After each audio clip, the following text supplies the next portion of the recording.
Dear student, 12th standard chapter 2 example 2.19 show that modulus of 3z minus 5 plus I equal to 4 represent a circle and find the center and radius. Okay.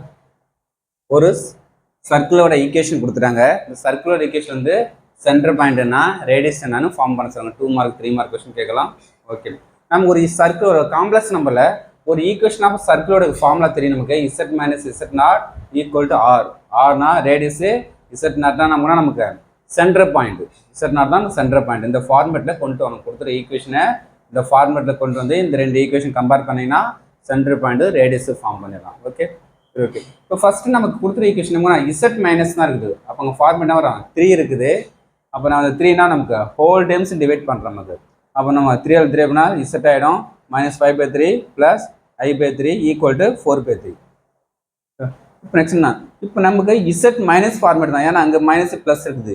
ஒரே single ஃபார்மேட்டில் கொண்டு வரணும். அப்போ இந்த 2லேயே இந்த ஒரு minus common factor எடுத்துட்டா இது ப்ளஸ் ஆகும், இது மைனஸ் ஆகிடும்.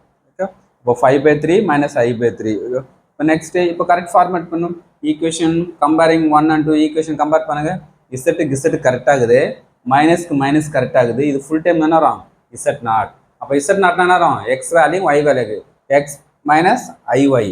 அப்போ எக்ஸ் பாயிண்ட் 5/3, ஒய் பாயிண்ட் -1/3. அதை நமக்கு என்ன வரும்? Centre point. ரேடியஸ் ஈக்குவலுக்கு ஆப்போசிட் இருக்குது, ஆர் வேல்யூ தான் ரேடியஸ். ஓகே, இதே நமக்கு 2 மார்க் கொஸ்டின். ஜஸ்ட் ஈக்குவல் ஒரு ஜென்ரல் ஈக்குவேஷன் அந்த சர்க்கிள் தெரிஞ்சுன்னா இந்த ஃபார்மேட்டில் ஈக்குவேஷன் கொண்டு வந்துட்டு 2 ஈக்குவேஷன் ரெண்டையும் கம்பேர் பண்ணிங்கன்னா ரேடியஸ் ஃபார்ம் ஆகிடும், சென்டர் பாயிண்ட் ஃபார்ம் ஆகிடும். Okay, thank you student.